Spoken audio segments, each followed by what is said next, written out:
Malapit na po tayong matapos sa panahon ng pagkabuhay. Sa susunod na Huwebes po ay aalalahanin natin ang 40th day, pag-akyat sa langit. Pero ipagdiriwang natin sa susunod na linggo. At 2 linggo mula ngayon ay linggo ng Pentecostes. At itatago na natin ang kandilang ito at magsisimula po tayo sa pangkaraniwang panahon. So now that we are nearing the end of the Easter season, the Lord says, "You will no longer see me."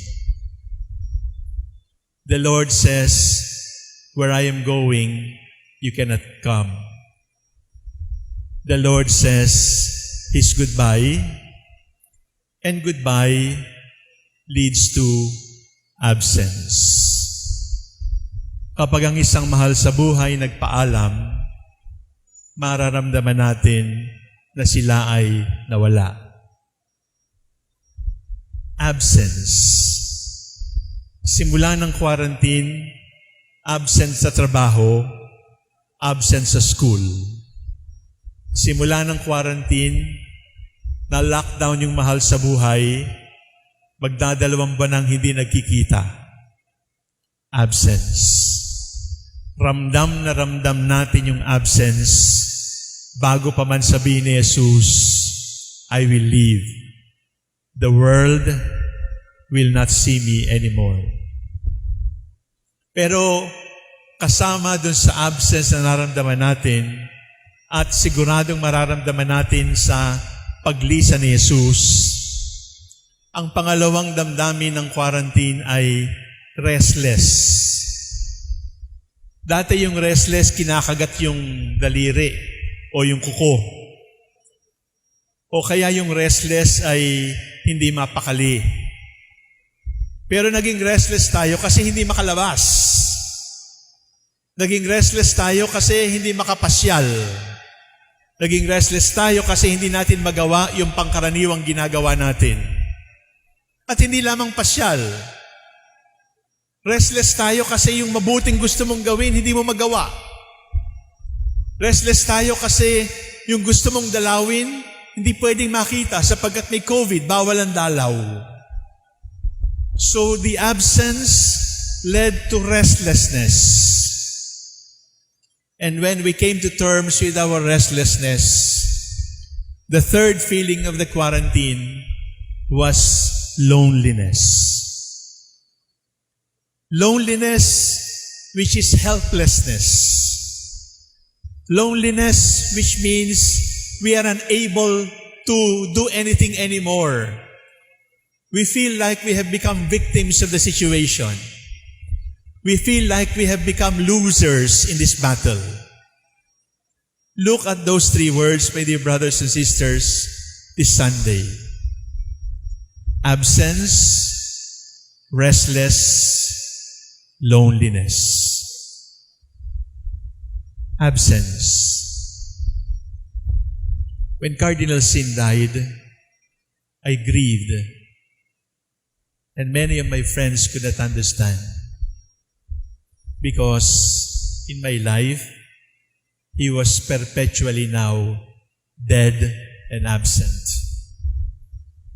But because of the absence caused by death, that absence purified me, purified my love, and because of the purification of my love for a dear loved one, a dear mentor, I realized that I did not have to go to the crypt of the Manila Cathedral to visit him. In Bataan, in Dagupan, even if I don't have to travel to Manila Cathedral where he's buried, I know he's present to me. At alam ko, ganun din sa ating mga mahal sa buhay, na pagkatapos silang mawala, ay nagkakaroon sila ng bagong pananatili sa ating buhay na mas maganda at mas malakas.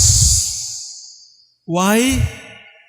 Because absence is a blessing. Absence purifies presence. Absence beautifies presence. And absence empowers a new kind of presence.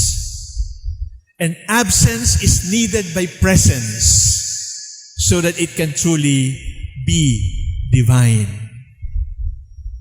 Kaya kailangang mawala si Jesus. Hindi dahil walang pakialam. Hindi dahil gusto niya tayong iwanan. Kundi dahil merong magandang magagawa ang absence niya. Sapagkat sa kanyang pagiging absent, kahit saan tayo, hindi tayo kailangang pumunta sa Israel, hindi natin kailangang puntahan ang kanyang libingan. Kahit saan tayo, the Lord will be present because His absence has purified, has beautified, has empowered all of us. And if you want to grow, you cannot be always present with your loved one. Mga kabataan, hindi pwedeng palaging kasama yung crush na hindi ka naman pinapansin. Hindi pwedeng kasama yung anak na ayaw mong bitawan. Let absence be absence. Because absence purifies, beautifies, and empowers the presence of the beloved. Restless. Mayroong patron ng restlessness. San Agustin.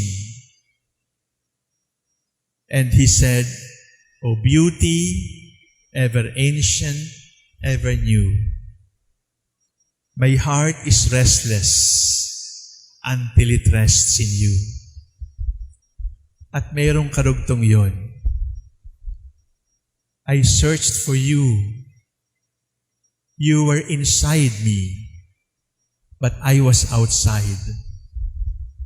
You were within me, but I was outside myself. That is why I did not find you. Ang ibig sabihin, mga minamahal kong kapatid, yung pagpunta sa mall, yung makita mo yung kaibigan, yung makita mo yung pamilya, yung makita mo ulit yung trabaho, dahil ang tagal-tagal nang hindi kayo nakikita. Pagkatapos yung makita, ano? And then you will long again. Because when we look for peace, for serenity outside our hearts, it is like drinking salt water when you are thirsty. Subukan po ninyong uminom ng maalat na tubig kapag kayo nauuhaw. Laki-laki na ng tiyan mo, punong-puno ka na ng tubig, uhaw ka pa rin. Bakit? Sapagkat walang kakayahang pumawi ng uhaw ang salt water. At ganoon din yung ating kapaligiran. If your heart is restless, if your heart is restless, please do not look for it in recreation, in your loved one, in your friend. O beauty, ever ancient, ever new, my heart is restless. And why is it restless? Because I have been looking for you outside. Hinahanap ko kayo sa labas. Hinahanap ko kayo sa pasyal. Hinahanap ko kayo sa mga taong nakapaligid sa akin. But that is not the place to find you first. Because unless I find you within me, I will not find you anywhere else. Our hearts are restless because we are outside ourselves. Our hearts are restless because we don't like to confront ourselves. Nung hindi na tayo makalabas ng pinto, ginawa na nating meme. Meron tayong passport sa kusina, sa bedroom, sa bintana, pero hindi pa rin. Bakit? Sapagkat yung quarantine, yung restlessness ng quarantine, ay nag-aanyaya sa ating pumasok sa ating sarili. At sa loob, hindi kailangan ng visa. At sa loob, hindi kailangan ng pamasahe. At sa loob, hindi kailangan maglakad. Sapagkat sa loob, naroon na ang Diyos, naghihintay sa iyo. You were inside me, but I was outside. You were within me, but I was outside myself. You want to cure your restlessness? Go within you and find God within. The restlessness led to loneliness. Ayaw natin ng lonely. Kami mga pari, tinatawag na Lonely Boys Club. Hindi totoo yun. Yung broken-hearted, lonely, siguro, pero hindi lahat.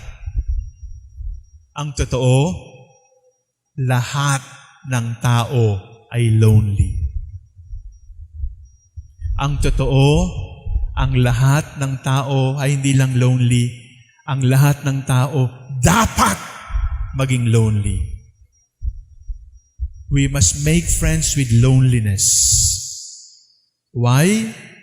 Because our loneliness makes us confront our helplessness. And when you know you are helpless, when you know you are powerless, anong nasasaktan?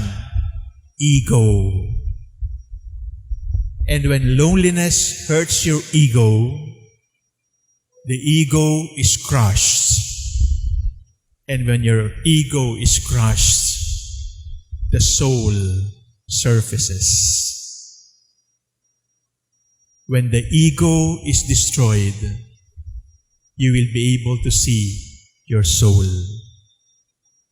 The ego is the obstacle to seeing your soul. Loneliness is like a good virus. It attacks your ego. But when ego has been destroyed, you don't die. When ego has been destroyed, you discover life because you have touched your soul. Here is loneliness. Here is your soul. And here is your ego. That ego must be destroyed so that you can get in touch with your soul again. Thank you, quarantine, for the gift of absence. It has beautified presence. It has empowered and purified us. Thank you, restlessness. We found out that we don't have to go out, that God, my Lord, is within me. Thank you, loneliness, because you humiliate me. And when I am humiliated, my ego is crushed. And when my ego is crushed, I can now touch my soul. You cannot build character without absence, without restlessness, and without loneliness. The good news, brothers and sisters, is absence is good. Restlessness is good. And loneliness is good. Because these three gifts of the quarantine bring out the best in us.